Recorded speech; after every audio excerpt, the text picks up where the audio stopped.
అందరికీ ప్లేస్లో మా డాడీ వాకింగ్ చెప్తున్నారు. అందరూ సబ్స్క్రైబ్ని లైక్ చేసి షేర్ చేసి సబ్స్క్రైబ్ చేసి థ్యాంక్స్. దేవుని యొక్క వాక్యం వెళ్దాం. మన దగ్గర పరిశుద్ధ గ్రంథాలు ఉన్నట్లయితే తెరిచినట్లయితే చిన్న ప్రార్థన చేస్తాను. పరిశుద్ధుడు రక్షకుడు అయిన మా పరలోకపు తండ్రి, వాక్యమై ఉన్న దేవుడా, మీరు మాతో మాట్లాడండి. మీరు మాట్లాడితే మా వంకరతనాన్ని మేము చక్కగా సరి చేసుకోగలం ప్రభు. మా తిరుగుబాటుతనాన్ని మేము మార్చుకోగలము ప్రభు. మా తప్పుడు ఆలోచనలను బయటకు రాకుండా మేము అణిచివేసుకోగలం ప్రభు. ఈ వాక్యము 2 అంచులు గల వాడిగల ఖడ్గము కంటే చాలా పదును గలది కనుక ఆ వాక్యము వేటినైనా సరిచేయగలదు. మాలాంటి మూడు బారిపోయినటువంటి వాటిని కూడా చక్కగా సరిచేయగలదు ప్రభా. ఆ సత్యవాక్యము ద్వారా ఈ రోజున మాతో మీరు మాట్లాడండి ప్రభా. మీ మాటలు వినేవారికి అది విసుగు కలిగించినప్పటికీ కూడా వారి జీవితాలలో ఆ మాటలు ఫలించులాగున, అది ఎదుగులాగున మీ కృప దయచేయమని ఈ దాసుడమైన నన్ను మీరు మరుగు చేసుకుంది ప్రభు. ఈ ప్రజలతో మీరు మాట్లాడకపోతే మా బ్రతుకులు ఎప్పటికీ మారవు ప్రభు. ఇక్కడ ఒక మనుషుడు మాట్లాడితే ఎంతో శ్రమపడి వచ్చినటువంటి ప్రజలకు మంచి ఆహారం వారికి దొరకదు ప్రభు.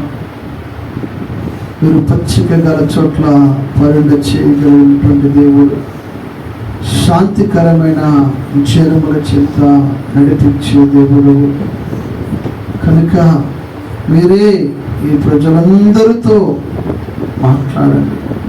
నన్ను మీ ఆత్మవశుడినే మీ స్వరమని ఇక్కడ వినిపించమని యేసునామమున ప్రార్థిస్తున్నాము తండ్రి, ఆమేన్. దేవుని యొక్క వాక్యంలోకి వెళ్దాం. దావీదు రాసిన కీర్తనల గ్రంథము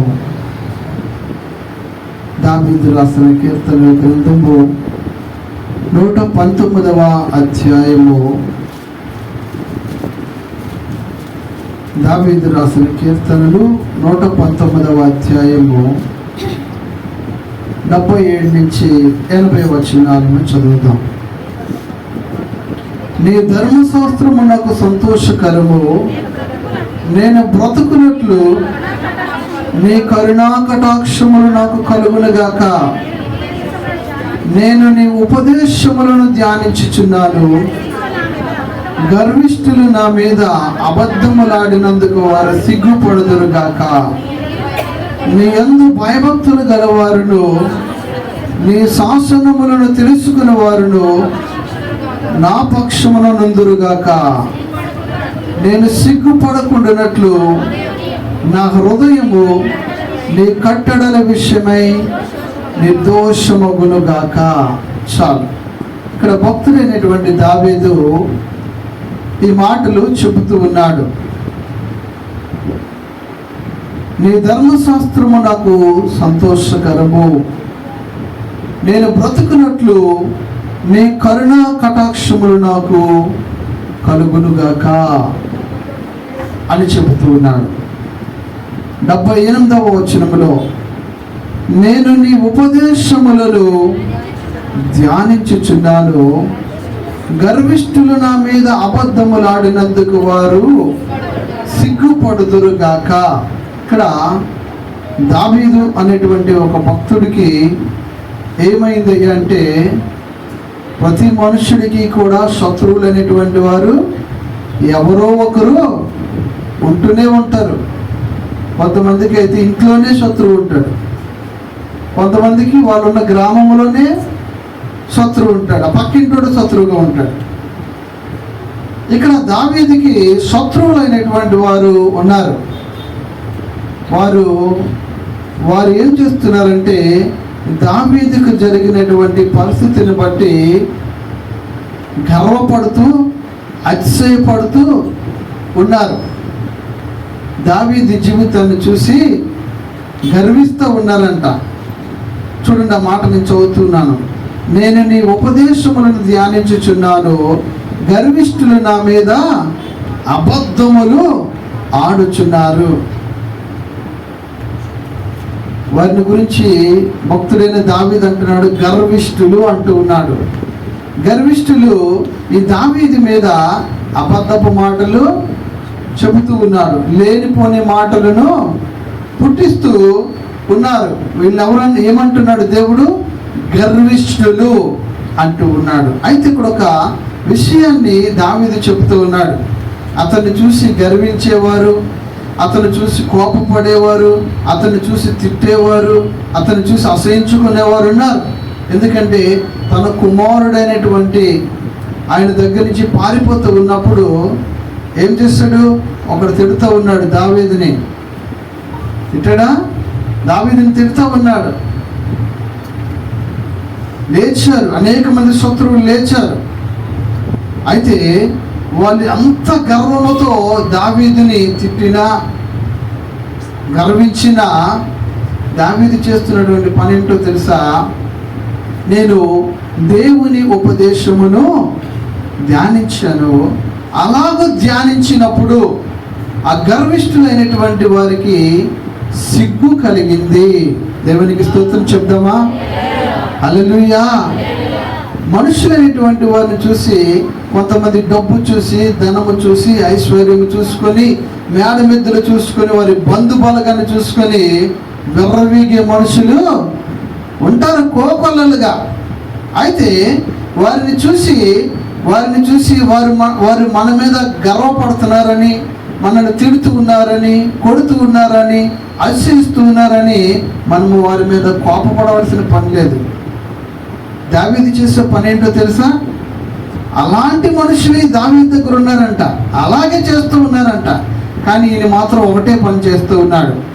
దేవుని వాక్యాన్ని విన్నటువంటి ఆయన ఏ మాటలైతే దేవుడు బోధించాడో ఆ బోధించినటువంటి మాటలు ఇంట్లో కూర్చున్నప్పుడు, బయటికి వెళ్ళినప్పుడు, సమాజంలోకి వెళ్ళినప్పుడు ఆ మాటలను తలంచుకుంటూ ధ్యానం చేసుకుంటూ ఉన్నాడంట. దేవునికి స్తోత్రం, హల్లెలూయా. దావీదు ధ్యానం చేస్తూ ఉన్నాడంట. ఇంట్లో కూర్చుని, ఎక్కడో బయట ఉండి. కానీ ఎక్కడో ఉన్నటువంటి దావీదు యొక్క శత్రువులు దావీదును పడగొట్టాలని, దావీదు జీవితాన్ని నాశనం చేయాలని, దావీదుని హేళన చేయాలని, దావీదును తక్కువగా చూపించాలని అనుకునేటువంటి ఆ మనుషులకంట ఏమొచ్చిందంట? సిగ్గొచ్చిందంట వాళ్ళకి. దేవునికి స్తోత్రం కలుగును గాక. హల్లెలూయా. అది ఎలా సాధ్యపడుతుంది? ఎప్పుడైనా అర్థమైందా? నిన్ను ఎవరైనా తిట్టారు అనుకో, నిన్ను ఎవరైనా కొట్టారు అనుకో, నిన్ను చూసి చి ఏంటి ఎలాంటి బట్టలు వేసుకున్నావు, చి ఏంటి ఎంత చీపుగా ఉన్నావు అని వాళ్ళు గర్వంతో నిన్ను మాట్లాడారనుకో, నువ్వు చేయవలసినటువంటి పని ఒకటే. నువ్వు ఎప్పుడు కూడా దేవుని వాక్యాన్ని వింటూ ఉంటావు కదా, దేవుడు వాక్యం ద్వారా మాట్లాడుతూ ఉంటాడు కదా, వాటిని నువ్వేం చేయాలయ్యా అంటే ధ్యానిస్తూ ఉండాలి. దేవునికి స్తోత్ర, హల్లెలూయా. ధ్యానిస్తూ ఉంటుండగానే వాళ్ళకి ఏమొస్తుంది? సిగ్గు కలుగుతుంది. చూడండి, బైబిల్ గ్రంథంలో ఆదికాండము 24వ అధ్యాయము 63వ వచనములో భక్తుడైనటువంటి ఇస్సాకు అనేటువంటి ఒక వ్యక్తి ఉన్నాడు. ఆయన చేసే పని ఏంటయ్యా అంటే 63వ వచనములో, సాయంకాలమున ఇస్సాకు పొలములో ధ్యానించెను. దేవునికి స్తోత్రం. ఇస్సాకుకి మంచి లక్షణం ఉంది.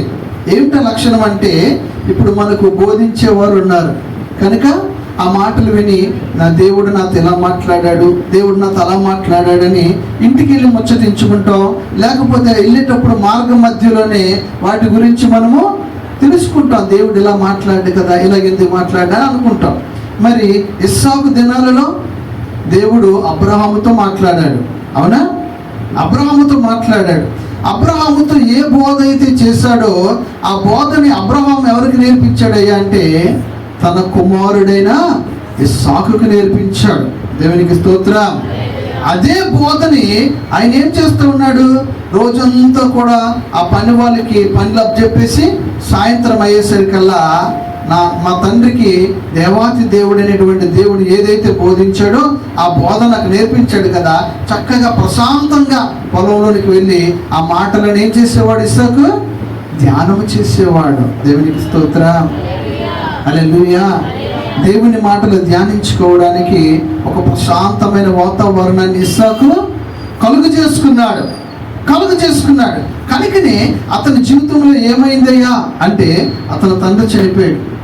తండ్రి చనిపోయినా సరే తన తండ్రి ఏ బోధలైతే నేర్పించాడో, దేవుడితో ఎలా ఉండాలి, దేవుడితో ఎలా మాట్లాడాలి, దేవుడు చెప్పినప్పుడు నేను ఎలా ఉండాలి, ఏం చేయాలి అని నేర్పించాడో ఆ బోధన మాత్రము ఇస్సాకు ఎక్కడ విడిచిపెట్టలేదు. దేవునికి స్తోత్రం. ఎక్కడ విడిచిపెట్టలే. తండ్రి చనిపోయినప్పటికీ కూడా ఆయన అదే బోధలు తలంచుకుంటూ ఆలోచించుకుంటూ ఉన్నాడు. ఏమైంది అంటే పరిశుద్ధ గ్రంథంలో చూడండి 26వ అధ్యాయము 16వ వచనం నుంచి మనం చూడగలిగినట్లయితే తన తండ్రి చనిపోతాడు. చనిపోయిన తర్వాత ఇస్సాకు గెరారు అనేటువంటి దేశంలోనికి వెళ్తాడు.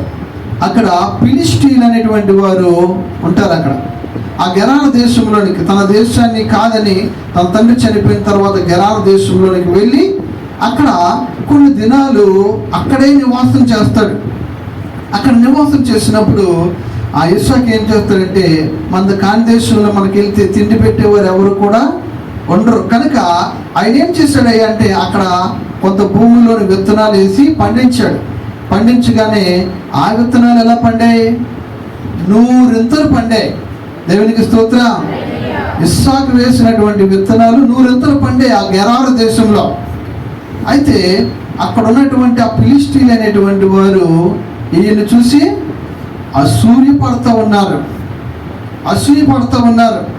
అంతేకాదు ఇంకా ఏం చేస్తూ ఉన్నారంటే చూడండి 12వ వచనం చదవమ్మా. ఇస్సాకు ఆ దేశమందు ఉన్నవాడే విత్తనములు వేసి ఆ సంవత్సరము 100 ఫలము పొందెను. యెహోవా అతన్ని ఆశీర్వదించిన గనుక ఆ మనుషుడు గొప్పవాడు ఆయను. దేవునికి స్తోత్రం. తనది కాని దేశంలోనికి వెళ్ళాడు ఇస్సాకు. విత్తనాలు వేసాడు, పంట పండింది.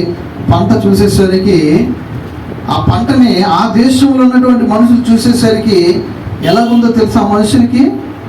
చూడండి బైబిల్లో 13వ వచనం చదవమ్మా, 14 చదవమ్మా. అతనికి గొర్రెలు ఆస్తియు, గొడ్లు ఆస్తియు, దాసులు గొప్ప సమూహములు కలిగినందున ఫిలిష్తీయులు అతని యందు అసూయ పడిరి. దేవునికి స్తోత్రం. హల్లెలూయా. ఇస్సాకును చూసి ఆల దేశంలో ఉన్నటువంటి ఆ మనుషులైనటువంటి వారు అసూయ పడే విధముగా ఇస్సాకుని దేవుడు ఆశీర్వదించాడు. దేవునికి స్తోత్రం. తనది కాని దేశంలోనికి తన వెళ్ళి అక్కడ దీవించబడినటువంటి ఆ మనుషుని చూసి ఆ దేశస్తులైనటువంటి వారు అసూయ పడే విధముగా దేవుడు ఇస్సాకుని ఆశీర్వదించాడు. దేవునికి స్తోత్రం. హల్లెలూయా. మనం ఏంటంటే మన దేశంలో మనం కష్టపడితేనే మనకు తినడానికి తిండి దొరకట్లే. వేరొక దేశంలోనికి వెళ్ళి ఆ దేశస్తుల కంటే గొప్పగా ఇస్సాకుని దేవుడు ఆశీర్వదించాడు. ఇంకా ఏం చేశాడయ్యా అంటే చూడండి, తర్వాత ఆ దీవెనకరంగా ఉన్నటువంటి ఆ పరిస్థితుల్ని చూసి ఆ దేశంలో ఉన్నటువంటి మనుషులకి ఎక్కడ లేని కుళ్ళు వచ్చేసింది. అంతే కదా. ఎవరైనా ఒక మనిషి బాగుపడ్డాడే అనుకోండి, ఏమనిపిస్తుంది నీకు? బాగుపడ్డం నీకు ఇష్టం ఉండదు, ఎప్పుడు ఇష్టం ఉండదు. ఒక వ్యక్తి బాగుపడిపోయాడంటే ఎక్కడ లేని అసూయ, ఎక్కడ లేని కుళ్ళి, ఆ వ్యక్తి మీద ఏదైనా నిందలు మోపేద్దాం, ఏదైనా అబద్ధం చెప్పించేద్దాం, ఇక్కడి నుంచి తగిలేద్దాం అనేటువంటి మనస్తత్వాలు కలిగినటువంటి మనుషులు అనేటువంటి వారు ఉన్నారు. అందుకే అక్కడ ఉన్న ప్రజలందరూ కలిపి ఏం చేస్తారయ్యా అంటే వీడు ఇక్కడ ఉండకూడదు, ఇస్సాకుని ఇక్కడి నుంచి పంపించేయాలి. అని పంపించేశారు. ఇస్సాకు ఇక్కడ ఉండకూడదని ఆ గెరారు అనే దేశం నుంచి బయటికి పంపించేశారు. చూడండి బైబిల్ గ్రంథంలో 17వ వచనం, ఇస్సాకు అక్కడ నుండి వెళ్ళి గెరారు లోయలో గుడారం వేసుకొని అక్కడ నివసించెను. దేవునికి స్తోత్రం. చూడండి మనుషులు ఎంత కుళ్ళు స్వభావం కలిగిన వాళ్ళు. ఒకడు వచ్చాడు, బాగుపడ్డాడు. బాగుపడితే నీకేం పోయింది? ఏదో పల్లెటూరు నుంచి వచ్చారు, ఇక్కడికి వచ్చారు, ఒక పూరు గుడిసెలోనే ఉన్నారు మొదట. తర్వాత దేవుడు వారిని ఆశీర్వదించిన దాన్ని బట్టి బంగళా కట్టుకున్నారు. ముందు నడకన ప్రయాణం నడిచేవారు, ఇప్పుడు కారు కూడా దేవుడు మీకు ఇచ్చాడు. అలాగా ఆ మనుషులను వారిని దీవించినప్పుడు, దేవుడు దీవించినప్పుడు నీవు వారిని చూసి అసూయ పడవలసినటువంటి పని నీకు లేదు. కానీ నీవు ఎలా ఉన్నావు? ఒక మనిషి బాగా బాగుపడితే, బాగా సంపాదించుకుంటే, మంచి ఉద్యోగంలో స్థిరపడితే నువ్వు మాత్రం ఓర్వలేకపోతూ ఉన్నావు. లోపల కుమిలిపోతూ ఉన్నావు. ఆ జీవితాలు ఎందుకు అలా బాగుపడిపోతున్నాయి? వాళ్ళ జీవితాలు ఎందుకు అలా స్థిరపరచబడిపోతున్నాయి? ఇల్లుల మీద ఇల్లులు ఎందుకు కొనుక్కుంటున్నారు? కార్లు ఎందుకు కొనేసుకుంటున్నారు అనేటువంటి మనస్తత్వము మీది, ఈ గెరారులో ఉన్నటువంటి మనుషులది. చూసి అసూయ కుళ్ళిపోతూ ఉన్నారు. కానీ దేవుడు ఏం చేస్తున్నాడు తెలుసా? ఎంత అసూయ పడినప్పటికీ కూడా చూడండి, ఆ అసూయ పడే మనుషులు ఇంకా ఏం చేస్తారంటే 15వ వచనంలో, అతని తండ్రి అయిన అబ్రహాము దినములలో అతని తండ్రి దాసులు తవ్విన బావులను ఫిలిష్తీయులు మన్ను వేసి పూర్తి చేశారు. ఆ నాన్న తవ్వాడంట అబ్రహాము. అక్కడ తవ్వితే నీళ్ళు వచ్చాయంట. ఆ దేశంలో నీళ్ళు ఎక్కువ ఉండవు, ప్రతి భూమిలో కూడా వాటర్ ఉండదు, అందుకోసం పంట పండదు ఆ దేశాల్లో. అయితే ఈయన వెళ్ళేటప్పుడు ఈయన తవ్వినది, నాన్న తవ్విన దగ్గర కూడా ఎలా వచ్చిందో, తవ్వినప్పుడు వాటర్ వచ్చేదంట. ఈయన ఆశీర్వదించబడిపోతున్నాడని ఆ గెరారు దేశంలో ఉన్నటువంటి మనుషులు చూసి ఏం చేశారు?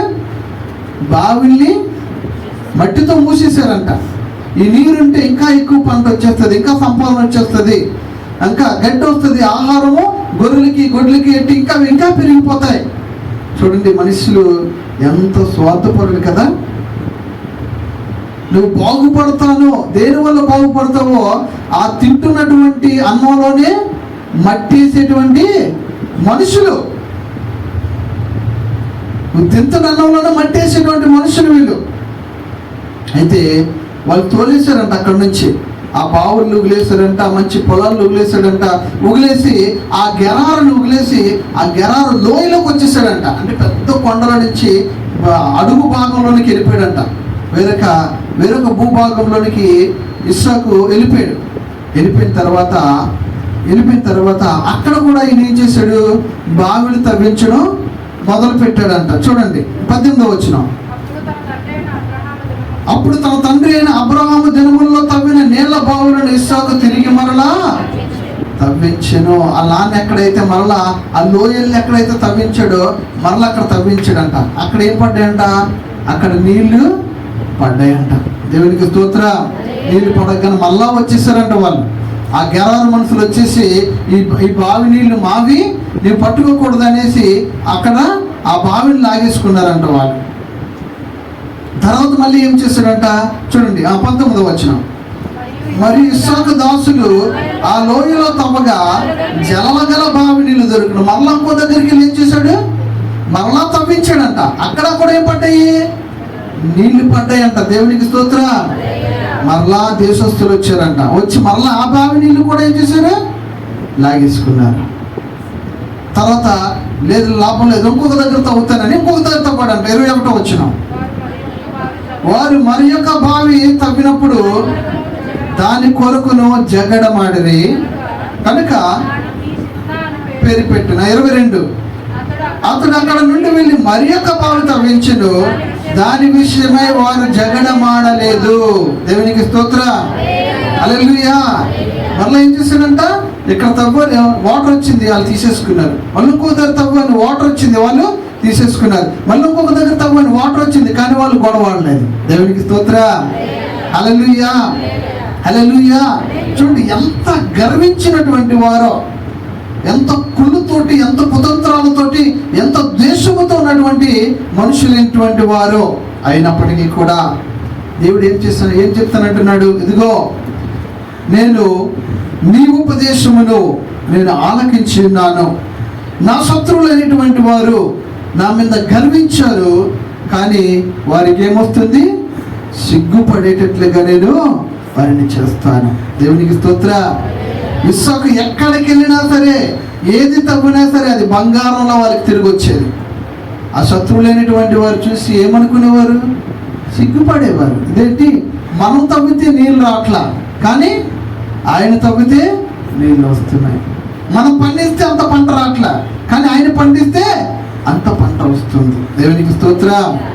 హల్లెలూయా.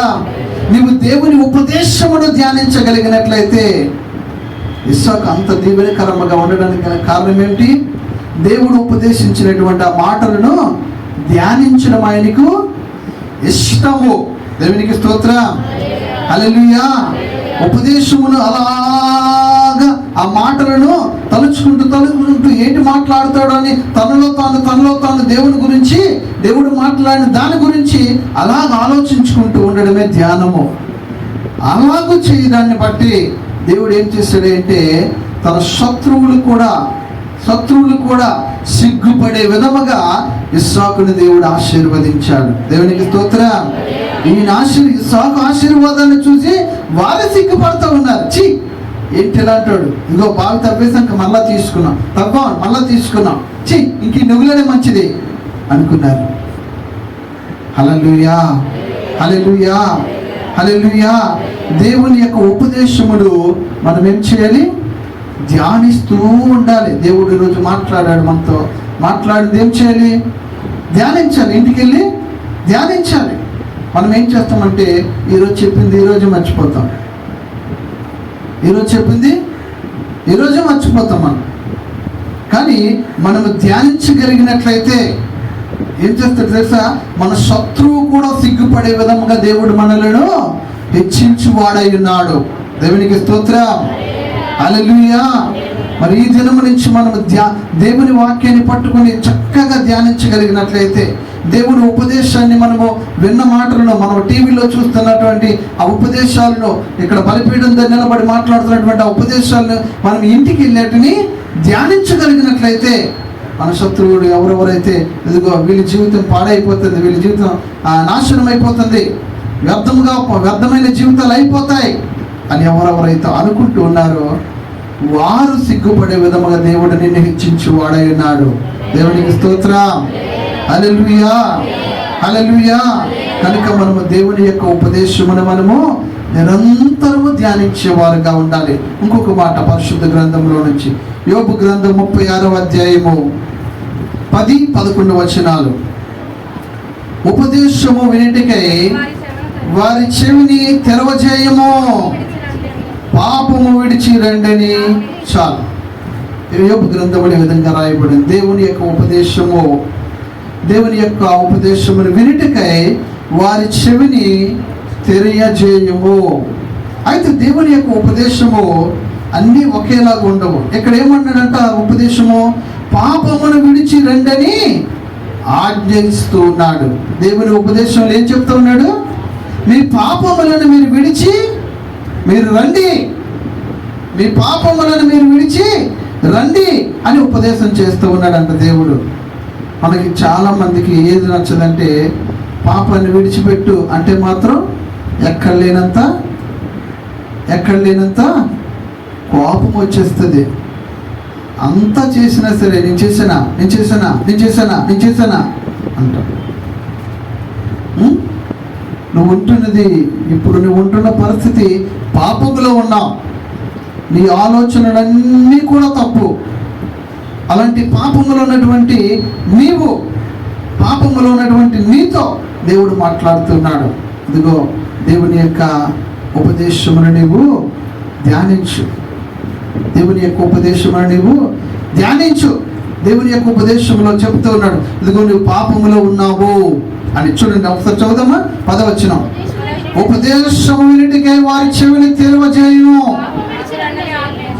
ఉపదేశంలో ఏముందంట, నువ్వు పాపం విడిచిపెట్టిరా అంటూ ఉన్నాడు.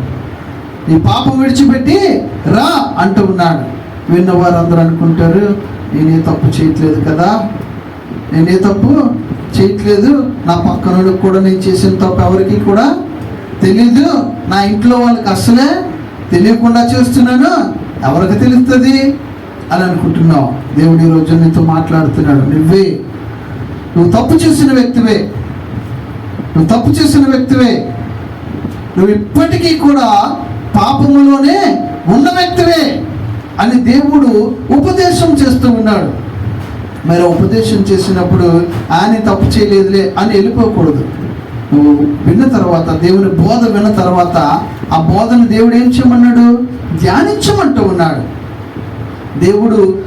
దేవుడు బోధలో, ఉపదేశంలో, అయ్యో నేను పాపము చేసిన వ్యక్తినే అని అన్నాడు కదా. అవును, నేను పాపం చేశానా, ఏదైనా విషయంలోని ఎవరి దగ్గర తప్పు చేశానా అని మనకు మనం ఏం చేసుకోవాలి, ధ్యానించుకోవాలి. దేవుడు మనతో బోధించినప్పుడు ఆ బోధన మనము ధ్యానించాలి. ఇక్కడ బోధన ఏమంటే, నువ్వు పాపము చేసిన వ్యక్తివి అని బోధిస్తూ ఉన్నాడు. చూడండి, బైబిల్ గ్రంథంలో ఒక వ్యక్తిని గురించి మనం చూడగలిగినట్లయితే, యోహాను సువార్తలో 5వ అధ్యాయంలో ఒక వ్యక్తి ఉంటాడు. యేసుక్రీస్తు వారు యెరూషలేములో పండగ అవుతుందని, యూదుల పండగ ఒకటి జరుగుతూ ఉందని యేసుక్రీస్తు వారు యెరూషలేంకి వస్తారు. ఆ పండగ జరిగినప్పుడు ఆ యెరూషలేములో ఒక కోనేరు ఉంటుంది. ఆ కోనేరుకు చుట్టూ కూడా 5 ద్వారాలు ఉంటాయి. అయితే ఆ కోనేటి యొక్క ప్రత్యేకత ఏమిటయ్యా అంటే, ఆ కోనేటి దగ్గరికి దేవదూత అప్పుడప్పుడు వచ్చి ఆ కోనేటిని ఇలా కలిపి వెళ్ళిపోద్దంట. అయితే అలా కదిపి వెళ్ళిపోయేటప్పుడు ఎవరైతే రోగులైన వారు ఎవరైనా ఉంటే వాళ్ళు మొదటగా ఆ కోనేటిలో మునుగుతారో వెంటనే వాళ్ళు ఎంత పెద్ద రోగమైనా సరే తగ్గిపోయి తిరిగి మళ్ళా బయటకు వస్తారు. అలాంటి కోనేరు ఈ బెతస్దా అనేటువంటి కోనేరు. అయితే అక్కడికి ఆ పండగ దినాన్న యేసుక్రీస్తు వారు రాగానే ఆ కోనేరు దగ్గరికి కూడా యేసుక్రీస్తు వారు వచ్చారు. అప్పటికే చాలామంది కుప్పలుగా పడిన్నారు. కుంటివారు, గుడ్డివారు, ఊచ చేయగలవారు, వీళ్ళందరూ బాగోలేనటువంటి వారు అందరూ ఉన్నారు. అయితే వాళ్ళందరిలో ఒక వ్యక్తిని ప్రత్యేకంగా యేసుక్రీస్తు వారు చూశారు. ఒక వ్యక్తిని ప్రత్యేకంగా చూసి అంటాడు, ఆయన్ని ప్రత్యేకంగా చూడవలసిన కారణం ఏంటంటే, ఆయనకి 38 సంవత్సరాల నుంచి అదే జబ్బుతోటి ఆ కోనేటి దగ్గరే పడున్నాడంట. యేసుక్రీస్తు వారు అడుగుతున్నారు, అయ్యా ఎందుకు ఇక్కడ ఎలా ఉన్నావంటే, నన్ను ఇక్కడ దించేవారు ఎవరు కూడా లేరు, కాబట్టి నాకంటే ముందు వేరొకడు వెళ్ళి మునిగి ఆరోగ్యవంతుడే వెళ్ళిపోతున్నాడు, కాబట్టి నన్ను బాగు చేయండి అయ్యా అని యేసుక్రీస్తు వారిని ఈ 38 సంవత్సరాల నుంచి వ్యాధిగ్రస్తులైనటువంటి వాడు అడిగినప్పుడు ఏం జరిగిందో చూడండి. చదవమా 7వ వచనం. ఆ రోగి, అయ్యా నీళ్ళు కదిలింపబడినప్పుడు నన్ను కోనేటిలో దించుటకు నాకు ఎవడునూ లేడు గనక నేను వచ్చినంతలో మరి ఒకడు నాకంటే ముందుగా దిగి నేను ఆయనకు ఉత్తరము ఇచ్చాను. అయితే నేను నిన్ను బాగు చేస్తానులే అని యేసుక్రీస్తు వారు ఏం చేశారయ్యా అంటే, ఆ 38 సంవత్సరాల రోగం కలిగినటువంటి వ్యక్తిని దేవుడు ఒక్క క్షణంలోనే దేవుడు బాగు చేసేసాడు. దేవునికి స్తోత్రం. హల్లెలూయా, హల్లెలూయా. చూడండి, మన ప్రభు అయినటువంటి దేవుడు ఎంత గొప్ప దేవుడో. 38 సంవత్సరాల నుంచి అనుభవిస్తున్నటువంటి నీ శ్రమను దేవుడు చూడలేదులే అనుకున్నావేమో. ఒక నెల రోజులైంది, 2 నెలలైంది, సంవత్సరం అయింది, 2 సంవత్సరాలైంది, ఏంటి దేవుడు నన్ను పరీక్ష పెడుతున్నాడు ఏంటి? 4 సంవత్సరాలైంది, 5 సంవత్సరాలు, అయ్యా ఏంటిది నా జీవితంలో, ఇది జరగదా అద్భుతం అనుకుంటున్నామేమో. దేవుడు ఈ 38 సంవత్సరాల నుంచి బాధపడుతూ, శ్రమ పడుతూ, ఇబ్బంది పడుతున్నటువంటి ఈ మనిషిని యొక్క జీవితాన్ని ఒక్క క్షణములో మార్పు చేసేసాడు. దేవునికి స్తోత్రం. హల్లెలూయా, హల్లెలూయా. ఒక్క క్షణములో దేవుడు తారుమారు చేసేసాడు. అతనుకున్న రోగం తగ్గిపోయిందంట.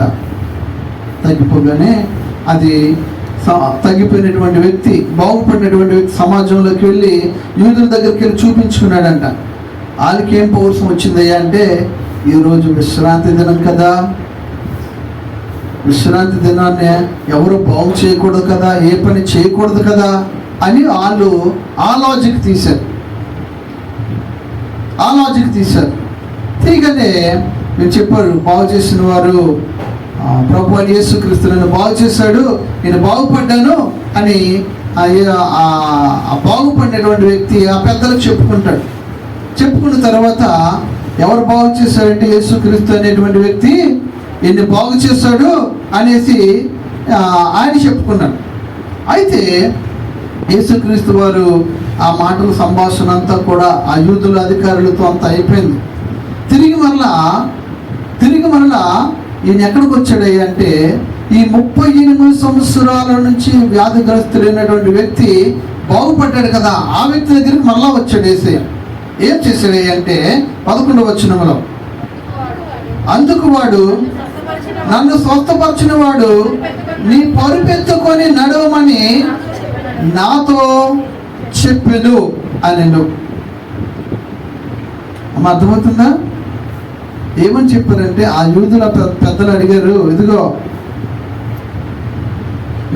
నువ్వు బాగుపడ్డా కదా, నిన్ను బాగు చేసిన వ్యక్తి ఏమని చెప్పాడు అంటే, ఇదిగో నీ పరుపెత్తుకొని నువ్వు నడువు అన్నాడు. అంటే ఆయన ఓచ చేయగలవాడో కుంటువాడో అయి ఉంటాడు. పరుపు మీద పడుకొని ఉన్నాడంటే ఇంకా అతను ఎత్తి తీసుకెళ్ళదు అంటే అర్థం ఏంటంటే కాలు బాగోలేనటువంటి వ్యక్తి అయి ఉంటాడు. మరి దేవుడి యొక్క అద్భుతం ఎంత గొప్పగా ఉంటుందంటే చూడండి, కాలు బాగోలేనాడు ఆయన యేసుక్రీస్తు వారు అడిగితే ఏమన్నాడు, ఎవరైనా నన్ను తీసుకెళ్ళి దింపితే నేను బాగుపడిపోదును అన్నాడు. మరి అలాంటి వ్యక్తిని పట్టుకొని యేసు ఏమన్నాడు, నువ్వు లేచి నీ పరుపు ఎత్తుకో అన్నాడు. ఎత్తుకోగలదా? అర్థమవుతుందా? కుంటోడిని అంటున్నాడు, నువ్వు లేచి నీ పరుపు ఎత్తుకో అన్నాడు. దేవుడు మన జీవితంలో చేసే కార్యాలను ఎంత చక్కగా ఉంటాయి తెలుసా? అది నీ వలన అయితే సాధ్యం కాదు.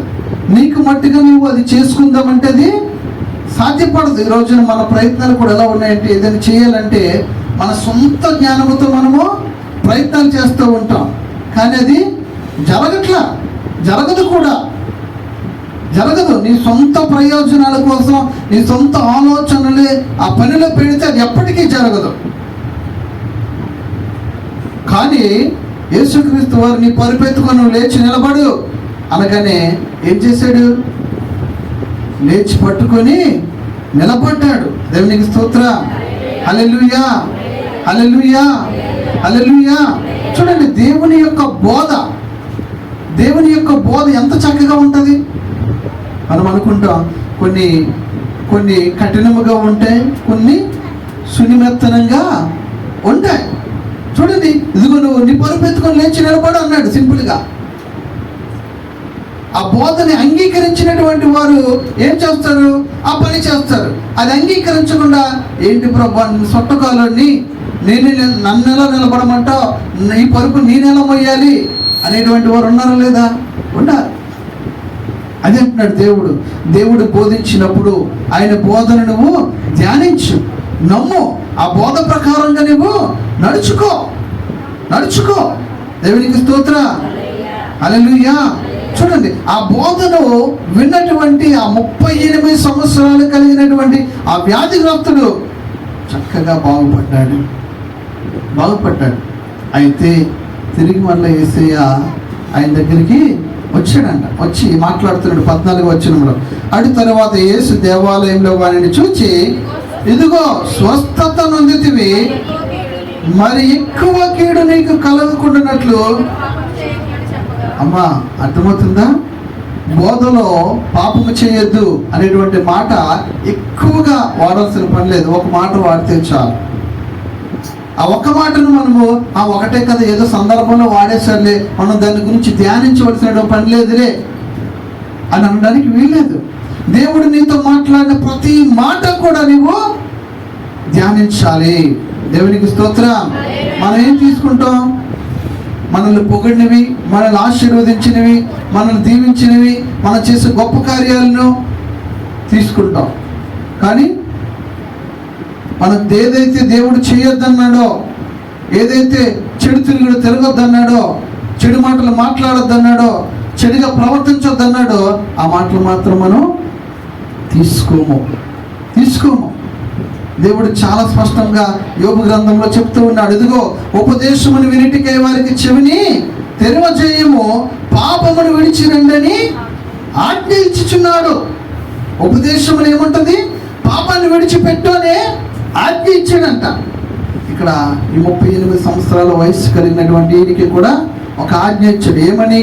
ఇదిగో నువ్వు అనుకుంటున్నావు 38 సంవత్సరాలు నేను చాలా శ్రమ పడ్డాను ప్రభువా, చుట్టుపక్కల నా కళ్ళ ముందే నాకంటే వెనకతలు వచ్చినటువంటి వాడు ఆ నీటిలో మునిగిపోయి బాగుపడిపోయి వెళ్ళిపోతూ ఉన్నాడు, వారిని చూసి నేను చాలా వ్యసన పడ్డాను. అయితే ఈరోజు నాకు ఆ 38 సంవత్సరాల నుంచి బాధపడినటువంటి బాధంతా తొలగిపోయి చక్కగా ఈరోజు నేను ఉన్నాను అనుకుంటున్నావేమో. జాగ్రత్త. అర్థమవుతుందా? దేవుడు అద్భుతం చేసేసిన తర్వాత మనిషి ఎలా ఉంటుంది? చాలు, దేవుడు నాకు ఈ భయంకరమైన శ్రమ నుంచి నన్ను తప్పించేశాడు, ఈ భయంకరమైన ఇబ్బందుల నుంచి నన్ను తప్పించేశాడు, ఇప్పుడు మనసుకు ప్రశాంతంగా ఉంది అని అనుకుంటున్నావేమో. దేవుడు నీ జీవితంలో అద్భుతం చేశాడు కూడా. అయితే చేసిన తర్వాత పరిస్థితి ఏమిటో దేవుడు చెప్తూ ఉన్నాడు. చదువు ఒకసారి అన్నమాట. 14వ వచనం. అటు తర్వాత యేసు దేవాలయంలో వాడిని చూచి, ఇదిగో స్వస్థత నొందితివి, మరి ఎక్కువ కీడు నీకు కలగకుండానట్లు నీవు. అంటే అర్థమేంటి? ఇప్పటికే ఆయన అనుభవించింది 38 సంవత్సరాల శ్రమ అనుభవించాడు. మరలా కానీ తప్పు చేస్తే ఏమవుతుంది? మరి ఎక్కువ అంటే 38 సంవత్సరాల కంటే ఒకటి వేసుకుందాం ఎక్స్ట్రా పోనీ, 39 సంవత్సరాలు అంటే చచ్చిపోతాడు. అవునా కాదా? ఒక 20 సంవత్సరాల అప్పుడు జబ్బు వచ్చింది అనుకోండి, ఇదో 38 ఎంత ఉంది? 58 ఇదో 39, 100 దాటేస్తుంది. అంటే చచ్చేంత వరకు కూడా దానికంటే భయంకరమైనటువంటి జబ్బు నీకు పెడతాను అని అర్థం. పాపమును విడిచిపెట్టమంటే మనం ఏమనుకుంటున్నాం? ఆ పాపాన్ని ఎవ్వరికి తెలియకుండా నేను చీకటిలో చేస్తున్నాను, ఈ పాపాన్ని ఎవరికి తెలియకుండా 4 గోడల మధ్య నేను చేస్తూ ఉన్నాను, కనుక ఎవరికి తెలియదు అనుకుంటున్నావేమో. ఒకవేళ దేవుని కృపను బట్టి నేను క్షమించి వదిలేసాడేమో. ఈరోజు ఏమన్నాడు తెలుసా? ఇదిగో మరి ఎక్కువ పాపము చెయ్యొద్దు, ఇంకా ఇప్పటికి నేను క్షమించాను, ఇప్పటికి నిన్ను క్షమించాను, మరి ఎక్కువ పాపము చేయొద్దు. దేవునికి స్తోత్రం. ఇది కూడా బోధలో ఒక భాగమే. దేవుడు బోధించే బోధలో ఇది ఒక మాట. మరి వీటిని కూడా మనం ఏం చేయాలి? అయ్యో పాపము అనేటువంటి మాటను కూడా నేను ధ్యానించాలి, దేవుడు చెయ్యొద్దు అన్నాడు కదా అని మనం ఏం చేయాలి? ధ్యానించాలి. దేవునికి స్తోత్రం. హల్లెలూయా, హల్లెలూయా. కాబట్టి పాపం విషయంలో మనం చాలా జాగ్రత్తగా ఉండాలి. ఆ పాపాన్ని క్షమించడానికి దేవుడి అధికారం ఉంది. క్షమించాడు. క్షమించబడిన తర్వాత కూడా మీరు అదే పనిని మరలా చేయగలిగినట్లయితే, మరలా తప్పును మరొక తప్పును నువ్వు చేసినట్లయితే దాని యొక్క శిక్ష, దాని యొక్క పర్యవసానం ఎలా ఉంటుంది అంటే ఇప్పటి వరకు నువ్వు అనుభవించినటువంటి శ్రమ కంటే బహు భయంకరంగా ఈ జీవితంలో ఉంటుంది. కనుక భయముతో, వణుకుతో, భక్తి శ్రద్ధలతో మన పరిశుద్ధతను మనము చక్కగా కాపాడుకోవాలి. దేవునికి స్తోత్రం. హల్లెలూయా, హల్లెలూయా. దేవుని ఉపదేశాన్ని మనం ఏం చేయాలి? ధ్యానించాలి. ఉపదేశములు అనగా మనము చూస్తూ ఉంటాం టీవీలో వాక్యం వింటారా? అందరూ వింటారు. సెల్ ఫోన్లోని వాక్యము వింటారా? వింటారు. సెల్ ఫోన్లో వాక్యం విన్నప్పుడల్లా ఇలా తిప్పేటప్పుడు వాక్యంతో పాటు ఇంకేమొస్తాయి? షార్ట్లు, ఇంకేముంది, ఇన్స్టాగ్రాము, ఇంకా ఇంకేం చూస్తారు, ఫేస్బుక్. అవన్నీ ఇలా తిప్పితేనే కదా వస్తాయి. ఇలాగంటే ఇంకోటి వస్తుంది, ఇలాగంటే ఇంకోటి వస్తుంది. ఒకటి బోధ వచ్చింది అనుకో, ఇంకోటి వేరొకటి ఏదో వస్తూ ఉంటాయి. మనం ఏం చేస్తాం, వాక్యం విన్నంతసేపు వింటాం, తర్వాత దానికి వచ్చేసరికి వాక్యం రాదు, ఇంకోటి ఏదో వస్తుంది. అక్కడ ఆగిపోయి ఏం చూస్తాం, అది చూడటం మొదలు పెడతాం. అది ఏదైనా షార్ట్స్, ఇప్పుడు పిల్లలదో ఏదో పెద్దవాళ్ళదో డ్యాన్సులో ప్రోగ్రామో, అవునా, చూస్తున్నారు లేదా, ధ్యానిస్తున్నారు లేదా, ఏది వాక్యాన్ని ధ్యానిస్తుంటారు. తర్వాత సెల్ ఫోన్లో తిరిగేసరికి ఇంకోటి ఏమొస్తుంది, బొమ్మలు వస్తున్నాయి, షార్ట్లు వస్తున్నాయి, డ్యాన్సులు వస్తున్నాయి, కామెడీ వస్తుంది, డబుల్ మీనింగ్ మాటలు వస్తూ ఉన్నాయి. అవన్నీ కూడా ఈ బుర్రలోకి వెళ్ళిపోతూ ఉన్నాయి. దేవుడు ఏమంటున్నాడు, ఇస్సాకుని జ్ఞాపకం చేస్తూ ఉన్నాడు మనకి. ఇస్సాకు ఆయా పని వారికి అందరికీ పనులు అప్పచెప్పేసి సమయం ఉన్నప్పుడు ఆ సాయంకాల సమయంకి వెళ్ళిపోయి ఆ పొలాల్లోకి వెళ్ళిపోయి ప్రశాంత వాతావరణంలో దేవుడు మాట్లాడిన మాటలన్నీ కూడా ధ్యానం చేసుకుంటూ ఉన్నాడు. మరి ఈ రోజున దేవుని మాటలతో పాటు ఇంకా సినిమాలు, సీరియళ్ళు, షార్ట్లు, ఫన్నీ వీడియోలు, ఇంకా అన్నీ కూడా కలిపి మరి ధ్యానం చేస్తూ ఉన్నాం. దేవునికి స్తోత్రం. హల్లెలూయా, హల్లెలూయా, హల్లెలూయా. అలా చేయకూడదు. దేవుని వాక్యం ఉంది. మాట్లాడినటువంటి మాటలు నీ మధ్యలో ఉన్నాయి, లేకపోతే సెల్ ఫోన్లో రికార్డ్ అయి ఉన్నాయి. వాటిని నువ్వు పట్టుకొని దేవుడు ఇలా మాట్లాడాడు కదా, ఆ ప్రవర్తనలో నాది అలా ఉందా లేదా, దేవుడు చెప్పినట్లుగా నేను జీవించగలుగుతున్నానా లేదా అని నీవు దేవుని ఉపదేశమును ధ్యానించే వ్యక్తిగా ఉండాలి. దేవునికి స్తోత్రం. హల్లెలూయా. ఆయన ఉపదేశములో పాపము గురించి ఆజ్ఞగా చెప్తూ ఉన్నాడు. దేవుని ఉపదేశమును నువ్వు ధ్యానించగలిగినట్లయితే దేవుడు నీకు నీ శత్రువులైనటువంటి వారి ఎదుటే నేను తలను ఎత్తేవాడిగా దేవుడు చేసేవాడై ఉన్నాడు. చూడండి ఎంత గొప్ప ధన్యత. మరి ఇంత గొప్ప కార్యాలను చేసేటువంటి దేవుడు, ఆ దేవుని యొక్క ఉపదేశాన్ని మరి మనము ధ్యానించకుండా విని విడిచిపెట్టే వారిగా మనం ఎప్పుడు కూడా ఉండకూడదు. దేవునికి స్తోత్రం. హల్లెలూయా. చూడండి, ఇంకొక మాట నేను చూపించి నేను ముగిస్తాను. ఒక మాటను చూద్దాం. దావీదు రాసిన కీర్తనలు 119వ అధ్యాయము 100వ వచనాన్ని చదువుదాం. నీ ఉపదేశములను నేను లక్ష్యము చేయుచున్నాను, కావున వృద్ధుల కంటే నాకు దేవుని వాక్యం మీద మనకి లక్ష్యం ఉండాలి. దేవుని ఉపదేశముల మీద మనకి ఆసక్తి మనకి ఉండాలి. దేవునికి స్తోత్రం. దేవుని వాక్యం అంటే ఇష్టం మనం కలిగి ఉండాలి. అప్పుడు ఏమవుతుందంట, మనకంటే వయసులో ఎక్కువ కలిగినటువంటి వారు ఎంత జ్ఞానం కలిగి ఉంటారో వారికంటే అత్యధికమైన జ్ఞానాన్ని దేవుడు మనకి ఇస్తాడు. దేవునికి స్తోత్రం. ఈరోజు చూడట్లేదా, అసలు వారి అనుభవం కలిగిన వారే, కానీ వారికంటే చిన్నవాళ్ళు ఇంకా చక్కగా జ్ఞానము కలిగి ప్రవర్తించట్లేదా? ప్రవర్తిస్తూ ఉన్నారు. కారణం ఏంటి? వాళ్ళు పుస్తకాలు 1వ తరగతి నుంచి 10వ తరగతి వరకు చదివేసిన పుస్తకాలు చదివిన దాన్ని బట్టి వచ్చిందా? కాదు. ఆ మనుషులకి ఉన్నటువంటి ఆ అమితమైనటువంటి జ్ఞానం, వృద్ధుల కంటే అధికమైన జ్ఞానము ఎక్కడి నుంచి వస్తుంది అంటే దేవుడు ఉపదేశించినటువంటి మాటలు, ఆ బోధను ధ్యానించినప్పుడు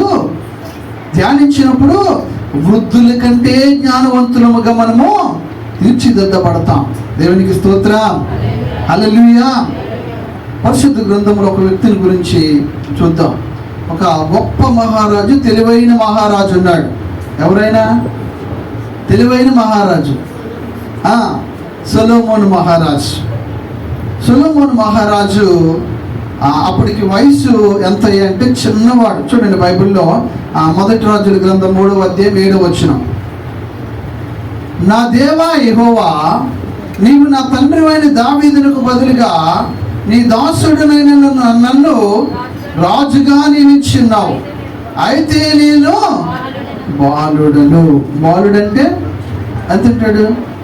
ఇక అభిషేకంతో మన పడ్డిగడంతో అంత ఉంటారు, అవునా? బాలుడంటే అంతే. అంటే అప్పటికి దావీదు మహారాజుకి ఆ బాలుల కంటే పెద్ద కుమారులు కూడా ఉన్నారు. కానీ బెత్షెబాకి ఇచ్చినటువంటి మాటను బట్టి సొలొమోనుని రాజుగా ఆ చిన్న వయసులోనే సింహాసనం మీద కూర్చోబెట్టేశాడు దేవుడు. కూర్చోబెట్టగానే ఆయనకు కూర్చుని వెంటనే ఒక చాలా పెద్ద సమస్య ఏర్పడింది. ఎంత పెద్ద సమస్య అంటే, ఒక 2 ఆడలు వచ్చారు రాజు దగ్గరికి. 2 ఆడలు వచ్చి, అయ్యా, మొదటి వ్యక్తి అంటుంది, అయ్యా, మేమిద్దరము కూడా ఒకే ఇంట్లో మేము ఉంటున్నాము. నాకు ఒక బిడ్డ పుట్టింది. నాకు బిడ్డ పుట్టిన 3 రోజుల తర్వాత రెండో ఆమెకు కూడా బిడ్డ పుట్టింది. అయితే బిడ్డ పుట్టినటువంటి మేము ఒకరోజు రాత్రి మేము ఎవరి కాళ్ళుగా మా బిడ్డల్ని మా పక్కన వేసుకొని మేము పడుకునేటప్పుడు ఆ నిద్రమత్తులో ఆమె ఏం చేసింది అంటే, ఆ బిడ్డ మీద పడుకుండిపోతే ఆ బిడ్డ చచ్చిపోయింది. ఈ రెండో ఆమె అంటుంది, ఆ చచ్చిపోయినటువంటి బిడ్డ తల్లి ఏం చేసింది అంటే, ఆ రాత్రి లేచి చూసుకునేసరికి చచ్చిపోయిండగా నా పిల్ల ఆ తల్లి ఏం చేసిందంటే, చచ్చిపోయిన బిడ్డను తీసుకొని వచ్చి బతికున్నటువంటి బిడ్డ దగ్గర పెట్టేసి, బతికున్నటువంటి బిడ్డను తీసుకొచ్చి ఆమె పక్కలో పెట్టేసి పడుకుండిపోయింది, ఏమీ తెలియనట్టు. పడుకుండిపోగానే తెల్లవారు లేచినప్పటికీ ఈ బతికున్నటువంటి బిడ్డ యొక్క తల్లి ఉంది కదా, ఆమె తన బిడ్డకి పాలు పడదామని చూసేసరికి చచ్చిపోయేసరికి ఆ తల్లి దగ్గరగా తేరి చూసిందంట. చూడగానే ఈ బిడ్డ నా బిడ్డ కాదే అని అనుమానం వచ్చి ఆమెను అడిగిందంట. ఆమె దమాయించగానే ఆ 2 పంచాయతీ కూడా ఎవరి దగ్గర తీసుకొచ్చారు? రాజు దగ్గర తీసుకొచ్చారు. ఆ రాజు ఎంతున్నాడు? ఆ తల్లిలు ఉన్నారు కదా, తల్లుల కంటే చిన్నాడు. అర్థమవుతుందా? ఆ బిడ్డల కన్నా తల్లులు ఉన్నారా? వాళ్ళకంటే చిన్నాడు. ఇంత కుర్రాన్ని కూర్చోబెట్టారు సింహాసనం మీద. మరి వాళ్ళు చెప్తూ ఉన్నారు, వాళ్ళ సమస్యను చెప్పుకుంటున్నారు. ఇదిగో మొదటిదే అంటుంది, ఇదిగో అయ్యా, నాకు బిడ్డ పుట్టాడు, ఆవిడికి బిడ్డ పుట్టింది 3 రోజుల తర్వాత. అయితే మేము పడుకున్న తెల్లవారు లేచేటప్పటికి నా చేతిలో ఉన్నటువంటి నా పక్కనే ఉన్నటువంటి బిడ్డ చనిపోయింది అని మొదటి తల్లి రాజుకు చెప్పుకుంది. రెండవది అంటది, లేదు రాజుగారు, నేను నా పక్కన ఉన్న బిడ్డే నా బిడ్డ అంటది. ఏమంటది, లేదు, బతికున్న బిడ్డ నా బిడ్డ, చనిపోయినది ఆమె బిడ్డ అంటది. ఇప్పుడు అనుకో, మనకు చక్కగా DNA టెస్ట్ అని ఉంటుంది. అది ఇలా చేయగానే తల్లి ఎవరో తండ్రి ఎవరో మొత్తం వచ్చేస్తుంది. మరి అప్పట్లో ఉందా? లేదు. మరి ఎలా పరిష్కరించాలి? పోనీ అలాగా తెలివైనోడు, పెద్దోడు, గొప్పోడు అంటే ఆయన కూడా కాదు, చిన్న బాలుడు అన్నాడంటే 18 సంవత్సరాల కంటే తక్కువ వయసు కలిగిన వాడు అని అర్థం. మరి అలాంటి ఆయన దగ్గరికి ఇంత పెద్ద సమస్యను తీసుకొని వచ్చాడు. అయితే చెప్పుడంట ఆ మాటలు వెంటనే కత్తి తీసుకుని రండి అన్నాడంట. ఏమన్నాడు? కత్తి తీసుకుని రండి అని ఆర్డర్ వేసాడు రాజు.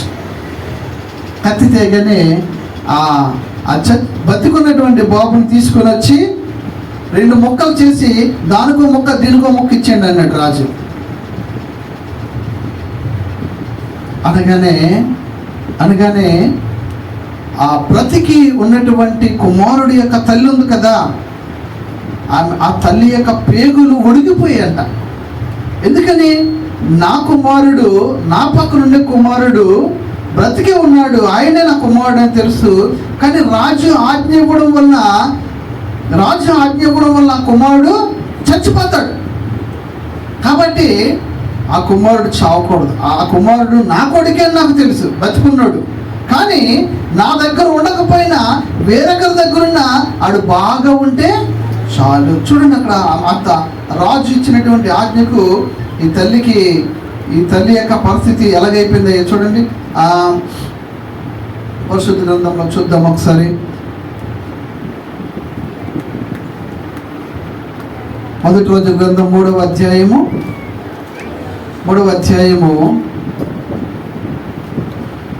26వ వచనం. అంతటా ఆ బిడ్డ యొక్క తల్లి తన బిడ్డ విషయమై పేగులు తొరుగుకొని పోయినదై రాజునొద్ద, నా ఏలినవాడా, బిడ్డని ఎంత మాత్రమో చంపక. దేవునికి స్తోత్రం చెప్దామా. ఆమె కన్న కొడుకు కాబట్టి చచ్చిపోకూడదు. నా కొడుకు ఎవరి దగ్గరున్నా బ్రతుకుతుంటే చాలు. ఒకవేళ రాజాజ్ఞని బట్టి రెండుగా మొక్కలు చేయబడి నా కొడుకు చచ్చిపోవడం కంటే ఎవరో ఒకరి దగ్గర బ్రతుకుంటే చాలు అనుకుని రాజుకి చెప్పేసింది, అయ్యా నాకేమొద్దు, నువ్వు కత్తితో చంపొద్దు, ముక్కలు చేయొద్దు అన్నది. అప్పుడు రెండవ ఆవిడ తన బిడ్డను తానే చంపేసుకుంది కదా. ఆమె అంటుంది, లేదు ఆ బిడ్డను 2 ముక్కలు చేసి ఎవరి దానికి ఇచ్చేయని అంటుంది. కన్నబిడ్డ అయితే అంటారు అలాగా? కన్నబిడ్డ అయితే అలాగంటారా? అంటారు. మన కడుపున బిడ్డ అయితే అలాగనరు. వేరొకరిదైతే అంటాం మనం. అక్కడ అనగానే అప్పుడు రాజు తీర్పిచ్చాడన్నమాట, ఈ బిడ్డని ఈ మొదట ఆవిడకి ఇచ్చేయండి, ఎందుకంటే తన బిడ్డ కాబట్టే చంపొద్దు అన్నారు, తన బిడ్డ కాదు కాబట్టే చంపమన్నారు అని బిడ్డని ఇచ్చేసాడు. ఇచ్చేగానే అప్పుడు ఏమైంది చూడండి. 28వ వచనం. అంతటా ఇశ్రాయేలీయులందరూ రాజు తీర్చిన తీర్పును గూర్చి విని న్యాయము విచారించడం యందు రాజు ధైర్యము నొందిన వాడిని గ్రహించి, రాజు దైవ జ్ఞానము నొందిన వాడిని గ్రహించి. దేవునికి స్తోత్రం. ఎంత బాబు. ఎలాంటి తీర్పు తీర్చాడు? భూమి మీద ఆ సందర్భంలో ఎవ్వరూ తీర్చలేరు దాన్ని, ఆ సమస్యను పరిష్కరించలేరు. ఎలా తీర్చాడు అంటే దైవ జ్ఞానము. దేవునికి స్తోత్రం. హల్లెలూయా. దేవుని ఉపదేశమును ధ్యానించినప్పుడు వృద్ధుల కంటే అధిక జ్ఞానమును దేవుడు మనకు అనుగ్రహించువాడై ఉన్నాడు. దేవునికి స్తోత్రం. హల్లెలూయా. అంత చిన్న బాలుడు అంత గొప్ప తీర్పును తీర్చాడు. అంత జ్ఞానం ఎలా వచ్చింది? దేవుని ఉపదేశాన్ని ధ్యానించడం వలన. దేవునికి స్తోత్రం. దేవుని మాటలను ధ్యానించడం వలన. మనం ఖాళీగా ఉండినప్పుడల్లా కూడా ఆ మాటలు కావు, ఆ వీడియోలు కాదు, ఏవొస్తాయి ఇలా తిప్పుతూ ఉంటాం. మా వాడైతే, మా శక్యం గడైతే ఇలాగ అనేస్తుంటాడు, ఇలాగ అనేస్తుంటాడు, తిప్పేస్తూ ఉంటాడు. పెద్దలు కూడా అలాగే తయారు కదా. సమయం దొరికింది అనగానే సెల్ ఫోన్ తీసేసుకుని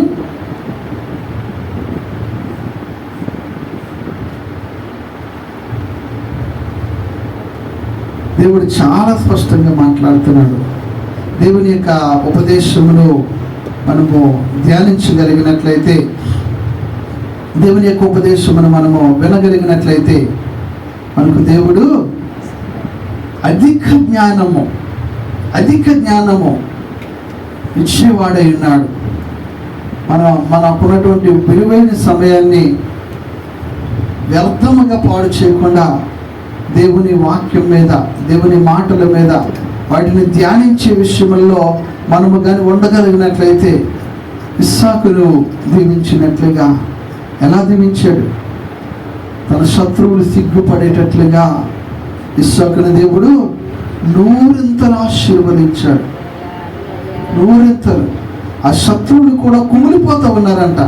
ఏంటి ఇలా అయిపోతున్నాడు, ఏంటి ఇలా దీవించబడుతున్నాడు, పట్టుకున్నదంతా కూడా బంగారం అయిపోతుంది. ఏంటి ఎప్పుడవుతుందో తెలుసలా? నువ్వు అడుగు పెట్టేది, నువ్వు చేసే పని, ఉద్యోగము ఏదైతే ఉందో అది అంత గొప్పగా దీవించబడాలంటే నువ్వు దేవుని యొక్క ఉపదేశమును నీకు బోధిస్తూ ఉన్నాడు కదా దేవుడు, వాటిని నువ్వు ధ్యానించి చూడు. దేవుడు నిన్ను గొప్పవానిగా స్థిరపరుస్తాడు. అనంతమైన జ్ఞానము కలిగిన వ్యక్తిగా దేవుడు స్థిరపరచువాడై ఉన్నారు. ఆమేన్.